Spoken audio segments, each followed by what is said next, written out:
time, their treasure, and their passion to this cause. You know, I brag about Massachusetts. We're like a state of firsts. You know, we first shots fired in the American Revolution, first schools, first computers, first cancer treatments, first vaccine for COVID. It's also fitting that out of Massachusetts sprung the greatest and first viral fundraising movement of our time, right? Thanks to Pete, right out of here. And what an idea it was, Ice Bucket Challenge, to raise awareness, right? To build a community and to build that giving. Amazing. Pete has hit his goal with the work of you and so many around this world. So I just want to say, as governor, you know, one of the things that makes me the happiest is when I see people coming together, you know, and there are heroes here on this field. There are heroes like Pete Frates, who showed us what to do in the face of adversity. It's pretty amazing to see him, right, play on this field, hit that ball out of the park, and then to know how he really, you know, his greatest home run was this Ice Bucket Challenge that continues to this day. When I was first running to be your Attorney General, it was 10 years ago, and I was one of those who dumped ice on my head, and we had a great time with it, and we're just going to continue that tradition today. Thank you for showing up. Thank you for continuing to fund, and thank you for giving many hope out there about what is possible. So God bless Pete Frates, God bless the Frates family, and thank you, Massachusetts, for representing and showing up for Pete.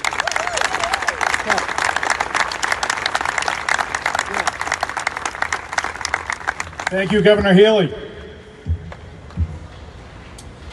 As we've all said, Fenway Park has been hallowed ground for Pete and his family.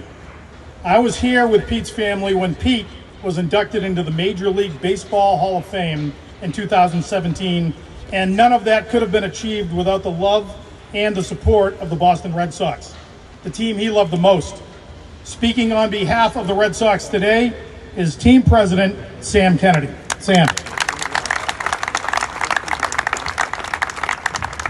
Thank you. Thanks very much. Appreciate everybody being here today. Sorry. It's an emotional day for everybody at the Red Sox, given the love and connection to the Frates family.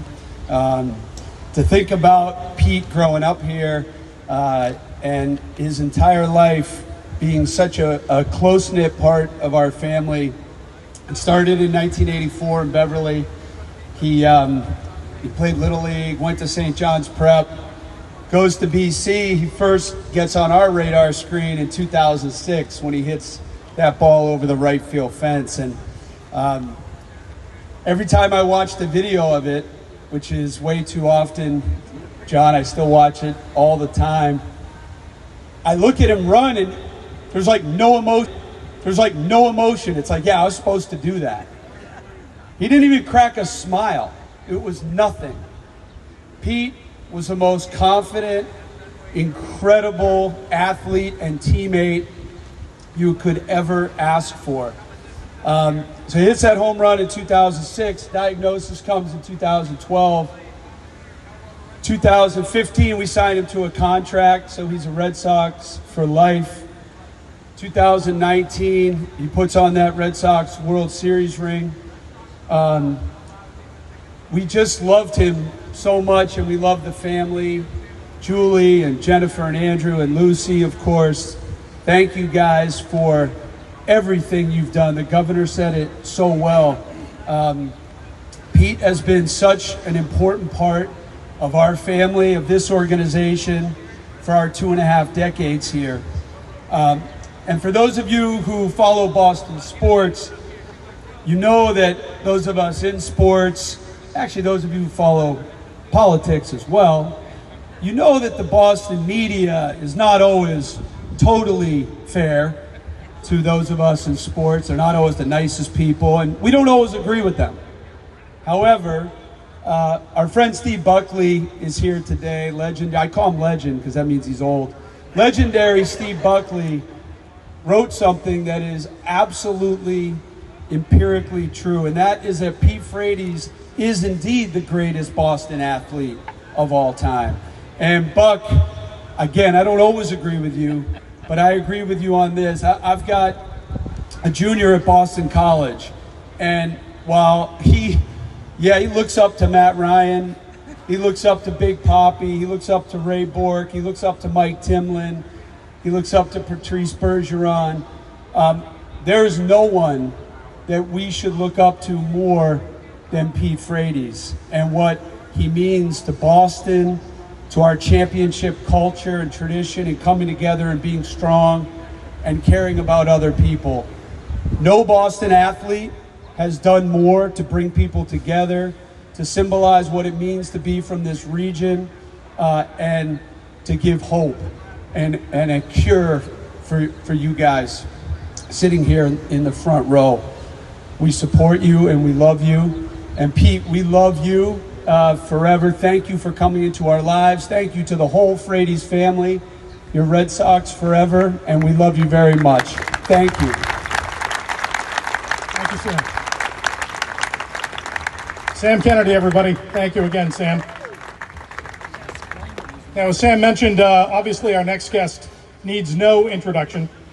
Other than that, he was one of the greatest athletes that Boston College has ever produced, and one of the greatest NFL quarterbacks of all time. And most importantly for today, Pete's college buddy, Mr. Matt Ryan. Matt.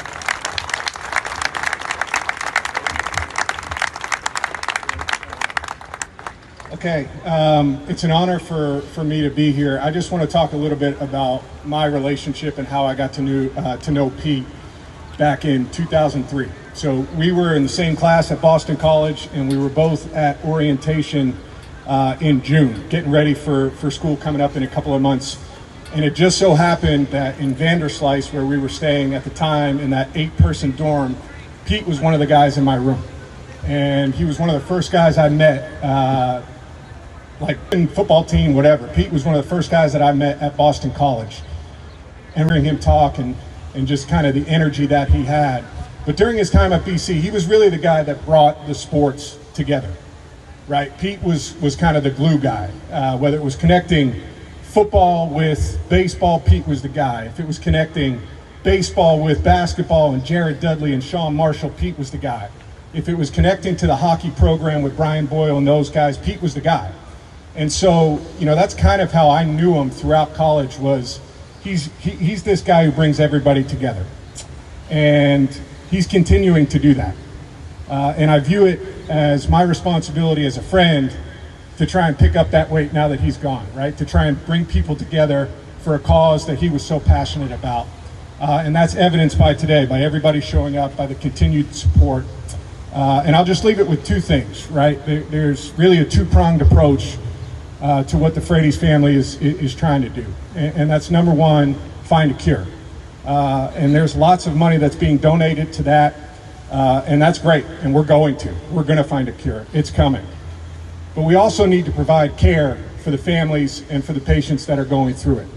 And it's incredible what the Frates Family Foundation has done to assist with that care. As people begin to live longer, it becomes more expensive.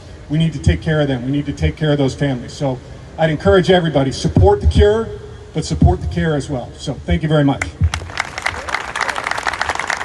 Great words, Matt. Great reminder for everybody here. Thank you. Now, many of you know, but some of you don't, that Pete was a triple threat during his career, first at St. John's Prep, and big round of applause for any of the St. John's Prep folks here today, where Pete excelled at baseball, football, and hockey. In fact, Pete shares a birthday with his NHL idol, Boston Bruins legend, Hockey Hall of Famer, Mr. Ray Bourque. Ray.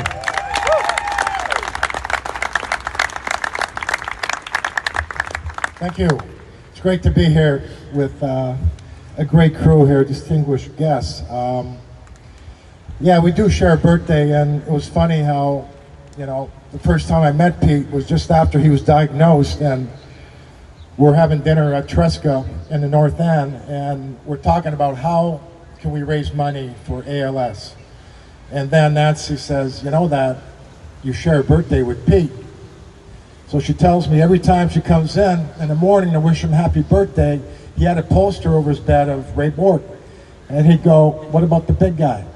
She says, happy birthday, Ray. So That made it pretty special. But that night, we were talking about maybe putting a big hockey game together, bringing pros together, and trying to go in the big rink and raise money that way. And next thing you know, Pete comes up with the Ice Bucket Challenge. That just goes viral and brings immense notice to ALS, and it was amazing how it went viral. All these athletes were doing crazy things for the Ice Bucket Challenge, and it was just amazing. So over the course of the year, I'm wearing a shirt that is Bourre Family Foundation. We created our foundation, and we always supported what Nancy and John and the family, Freddy's, were doing in terms of raising money, and we had a golf tournament for them, and we always kind of try to attend. You know, we jumped in the ocean on December 28th once, and it was all these things that they're running, we were supporting. And there came a time that we created, my wife asked, like, we had a golf tournament, a road race, a walk. Then my wife says, can we have something that has nothing to do with sports, where we could all get dressed up? And so we created, it was called the Black and White Gala. So black tie event, and pre-COVID we had it once, then we had to cancel it 3 times, of course, of COVID. And during that time, Pete passed. And all the money that we were raising, we're trying to support people that support us and a lot of their endeavors and where they're going with stuff. We never really locked into one thing till Pete passed. And my wife and I looked at each other and we said, it's going to be called something else, in the that black tie event's not going to be the Black and White Gala anymore. And we decided that we're going to have this night for ALS.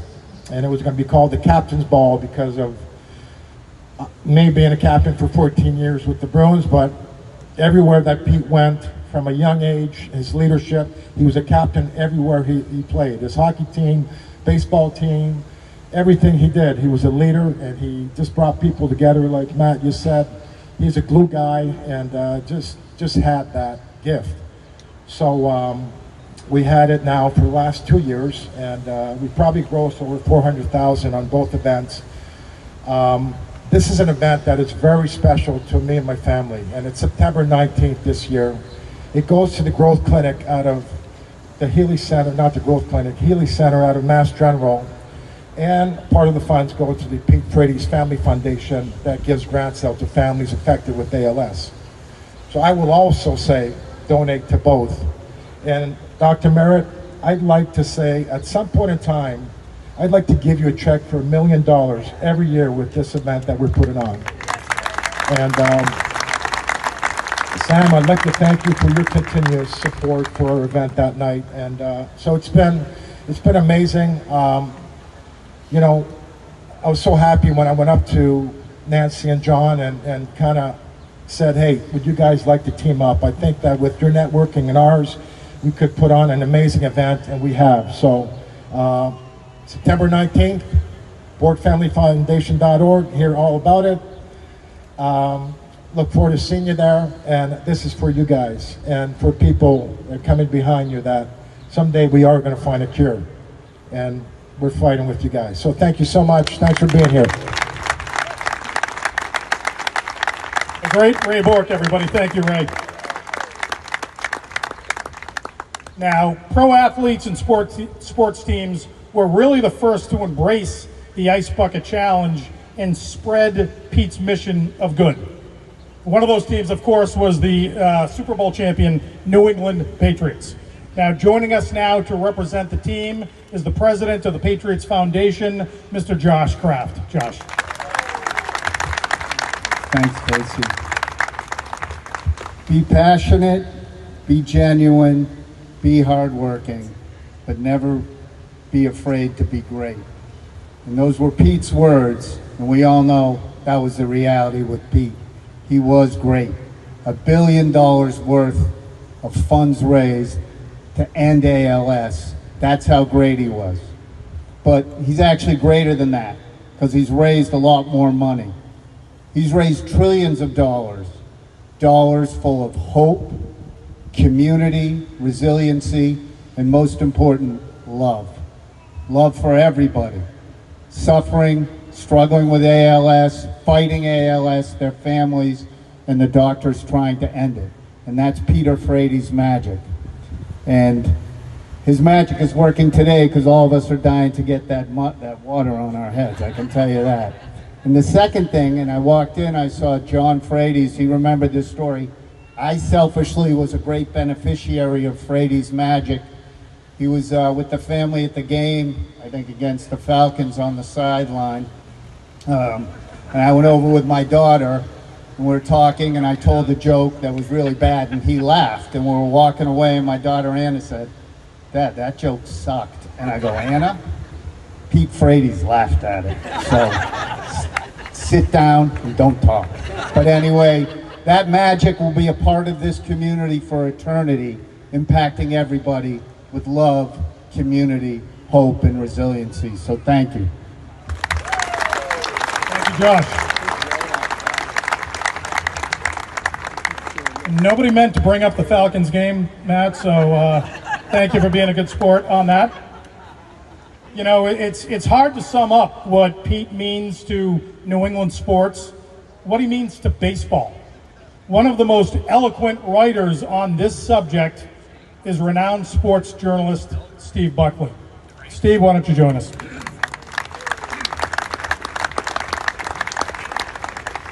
Thank you, Casey. You hear that, Sam? I'm eloquent. I heard it. I met Pete Frady's about 6 months before he was diagnosed. I was emceeing the Intercity League's Hall of Fame banquet up in Stoneham. And there was no dais, there was just a microphone. So as each Hall of Famer came up to receive their award, they would talk for 15 or 20 minutes and tell their story. And I had nowhere to sit. So at one point, I went over to one of the tables and I found myself sitting next to Pete. This is a true story, it's not a banquet story.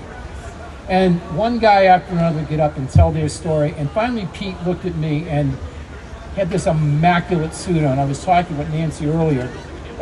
Pete never went out the house without looking twice in the mirror. I think we all know that. So I looked at him, he looked at me, and he rolled his eyes because the guy was up there telling his story. And I leaned over and I said, "Don't worry, Pete. Someday you'll be up there telling your story." Now, there's tremendous poignancy in this, considering that just a few months after that, Pete was diagnosed with ALS. I was working at the Herald at the time. I went to Mass General and I met him again in the lobby and I wrote a story on him. And I'll never forget this. He's telling me that this is an opportunity. Now think about that. You and your family have just received this devastating news, and you look at it through the lens of opportunity. So, as I look back now, as I stand here, as I think of me saying to Pete, "Don't worry, that'll be you up there telling your story," we're still telling Pete's story. It's been 12 years since his diagnosis. We are assembled here at Fenway Park. We are celebrating the 10th anniversary of the Ice Bucket Challenge, and we are telling Pete's story. And folks, keep telling it. Thank you. Thank you, Steve. Eloquent words, Steve, of course. Pete Frady's and other ALS warriors, you don't have to fight your battles alone. Our warriors depend on their family, their friends, especially their caregivers. Joining us today is Pete's doctor, Dr. Meritt Sovic, from the Healey Center for ALS at Mass General Hospital. Doctor, please.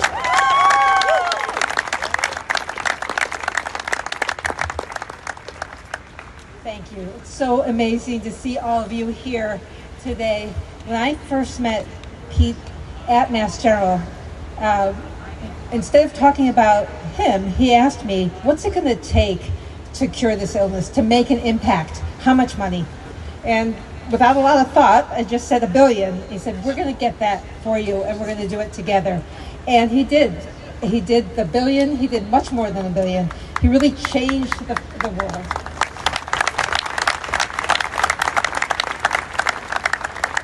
It's hard to believe that dumping a bucket of ice over your head was going to change how we think about ALS, but that simple act did more to raise awareness for ALS than any other effort, and it catalyzed amazing research advances. It brought so many new scientists to the field all over the world, and that's making the difference today for people living with ALS.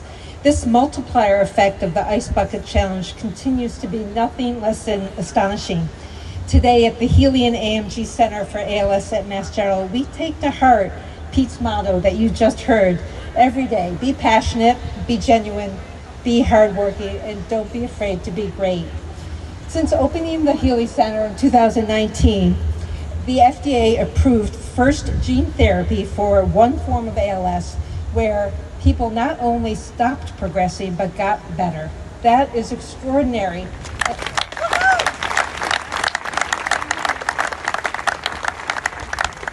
And it tells us it's possible for all forms of ALS. And that research was funded in part by the Ice Bucket Challenge money that went to the ALS Association.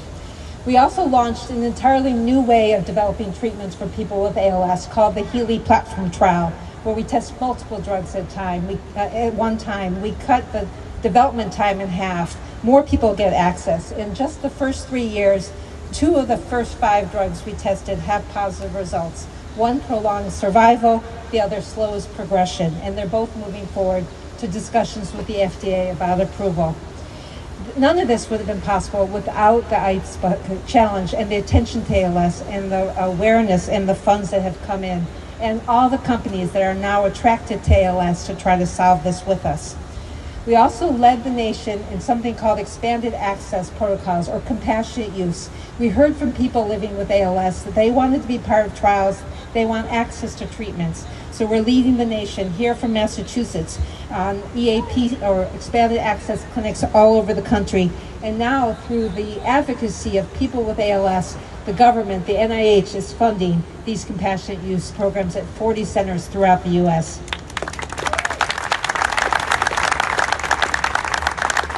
The Ice Bucket Challenge funds have led to new discoveries about the cause of ALS. And the more we understand about the cause, the better the treatments are going to be. So we need to continue to work together, and with the Frates family and their foundation who inspire us with their determination, I know together we're going to strike out ALS. Thank you.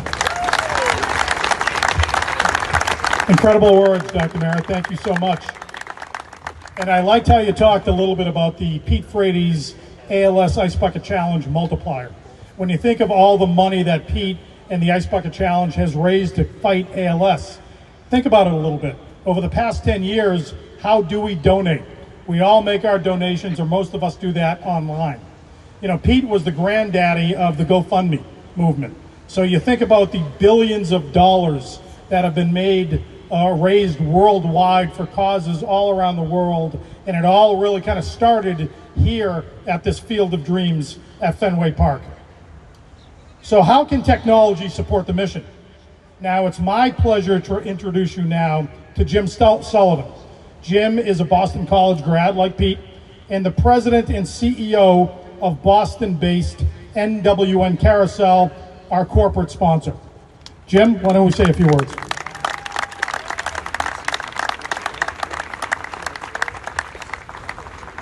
Thank you, Casey. Good afternoon, everyone. Our company, NWN Carousel, we're a technology services company. We serve 5,000 customers, public and private sector across the country, but we're Boston-based, and a huge mission of our company is to give back and participate with incredible organizations. We could not be more proud and grateful to be partnering with the Frates family, the foundation, representing Pete. I mean, Pete really took advantage of technology innovation around social media that created this groundswell, but technology coupled with great minds is going to solve what seemed like an impossible challenge before. As Casey mentioned, I'm a Boston College grad. One of the mottos for Boston College is developing men and women to serve others. And there's really no greater example than what Pete Frates has done around creating this groundswell to create all of this funding, all of this momentum to solve this problem. And in all the BC history, I cannot think of a greater example of someone really selflessly giving to others. So we look forward to partnering and supporting and helping to really raise funds and support for the Frates Foundation family, and we're really grateful and proud to be here. Thank you. Thank you, Jim, and thank you, NWN Carousel, Andrew Gilman, his team, for your tremendous support, not only this year, but several years. Batting cleanup, so to speak, is my hero, Nancy Frates. Yeah. Pete's mom, and one of the world's most passionate and important voices speaking about ALS today. Nancy. Thank you, Casey. I have to tell you, I'm sticking to a page because those of you that have seen me talk, you know that can go for a while. But I'm going to start with one thing. These amazingly beautiful people that are up here, I want you to know that most of these people were part of our journey before one bucket of ice dropped. They were with us by our side in 2012, and 2013, and 2014 before anybody poured ice water over their heads. I am forever grateful to these, I speak for my whole family. And that's, honestly, that's what it's all about today. It's just gratitude. Gratitude for all of you. Gratitude for all of you here, because you are the epicenter of the trajectory change in the course of ALS. Because Boston is where it started. And it might have gone all over the world, and it might have raised $1 billion, but it's all of you. And most of you that are here were with us before one bucket of ice dropped. So thank you. Thank you to all of you. You know, 10 years ago, we were moved by the story of two young men who were given a diagnosis and a fatal prognosis that no one should ever have to hear. All of you were asked to pour ice water over your heads, but more so to open your hearts, your minds, and then your wallets to help fight the disease that was going to take the lives of these two young men. And you did. You know, we've been doing a lot of interviews, and there's two questions that were asked a lot. What does this mean to you? It means that our son's life was one of grace, determination, and purpose. That through his resilience, diligence, and courage, he created a movement that is still being celebrated today for all those that have been affected by this horrific disease. That 10 years later, even though his human body is no longer with us, his powerful spirit is still being celebrated along with the historic movement, and as Meritt has told you, results. You brought results. But as Pete would say, we can have fun today, but the job isn't done, and let's get back to work tomorrow. We need to continue in his honor to get to his ultimate goal of a cure. Second thing people ask us all the time is, what can I do? Here it is 10 years. What can I do? Well, here you go. And guess what? There's 3 of them. The first thing is to remember. Remember 10 years ago when you poured ice water over your head for your first time? What was it? It was family, it was friends, it was community. You all got together on a hot day like today, and you laughed, and you felt joy. But then you felt good because you were doing something for someone else. The second thing I'm going to ask you is to share. When that comes up on your feed in the next month, share it. Remind people, or do a new ice bucket challenge. We're going to do one today. Carry it on and share the one that you do today. There's a heck of a lot more platforms on social media than Facebook that was standing alone back in 2014. I also want you to share your memory, because your sister who was 4 or your child who was 12, they're now 14 and they're now 22. Share how you felt. Share why you did it. Because we have to pass the torch to the next generation to carry on this work for the heroes and the warriors who are now on their journey and those who are soon to be diagnosed. And the last thing I'm going to ask you is to contribute. Maybe it's your time that you can contribute. Go to a walk. Come to Ray Bork's beautiful gala that celebrates ALS. or contribute to your time to visit a family who's on an ALS journey. Send them a text, bring them a meal. Or if you want to contribute money. Contribute money to the Healey Center or one of the beautiful ALS organizations that are here with us. But what I want to say the most is all the things that have been said about Pete. There are a lot of you in here who knew Pete before he was diagnosed. He'd be rolling his eyeballs right now, and he'd be texting Casey, just like he did the day that Casey came and Dave came to interview us to write the book.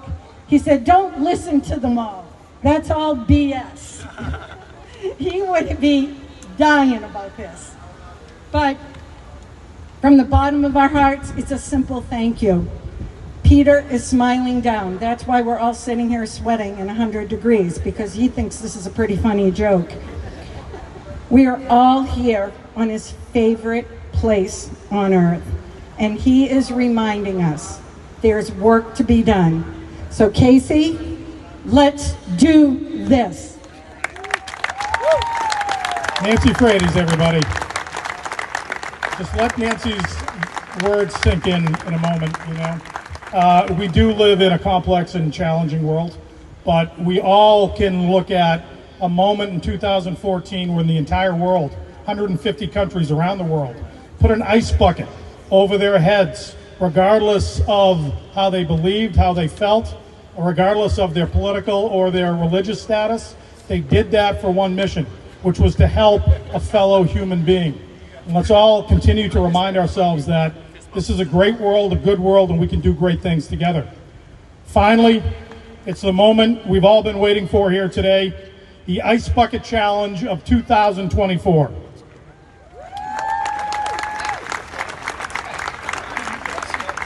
So we're going to do the ice bucket right in back of us here. Now, anyone with a red Pete Frates Ice Bucket Challenge wristband, I would like you to form a line to the back of us going down the concourt where the exit sign is, and then coming up through the elephant print walk up here to the field. Get behind your ice bucket, and Julie Frates is going to count us down.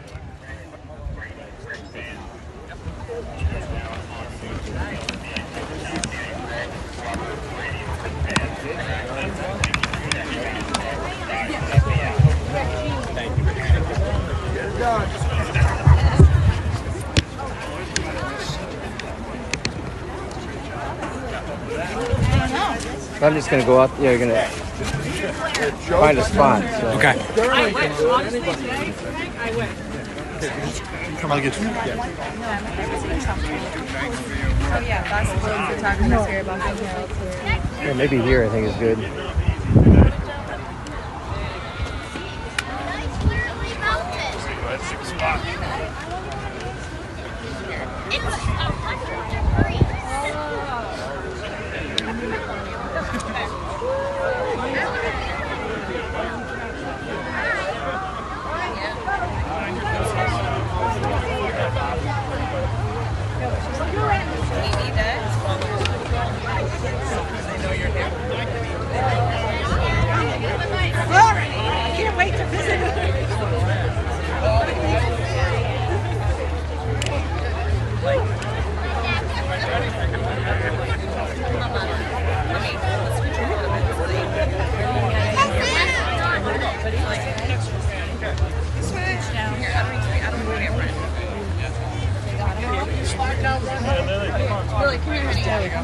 Share. Oh, yeah. Well, come right here. Ready? We'll share one. This one right here. All right, we'll share one. Right here. Do you want Andrew, this one here. We'll scooch down. Yeah. Here, we're here. Scooching? Scooching? Well, you each get one. Ready?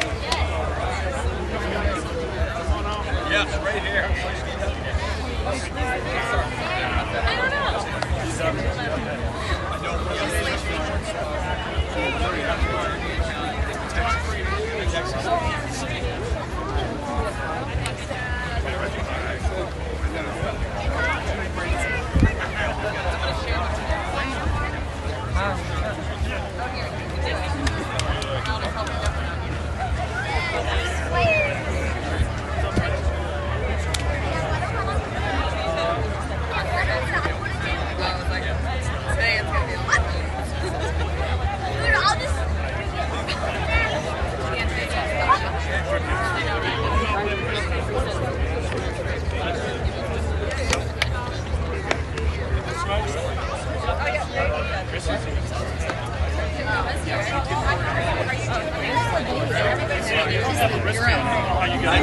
I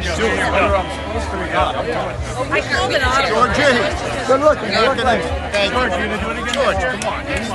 George, how are you, buddy? All right? You get in there. Get in there, George. You can pour it on you. That's perfect. You're being a road gun. We can't tell. Just pour it on your head. Don't pour it all over. I'll do most of it, then I'll leave alone. Diane, All right, you ready?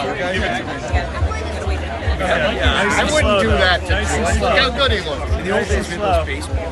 Nice and slow. Come on in. Like, Come on, get in. Get under there. Grab some, guys. Right more food on your head.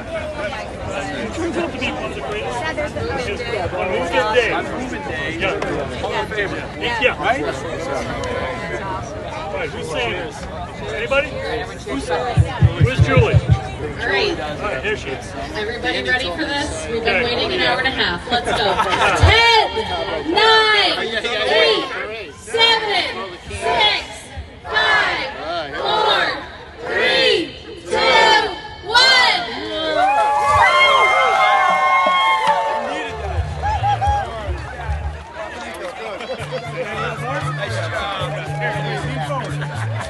What's the joke? call my daughter Anna. I'll say I talked to her. Are you serious?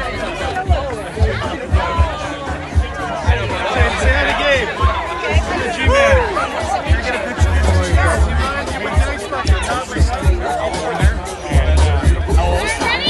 Wings that are 6 and 16. You're in the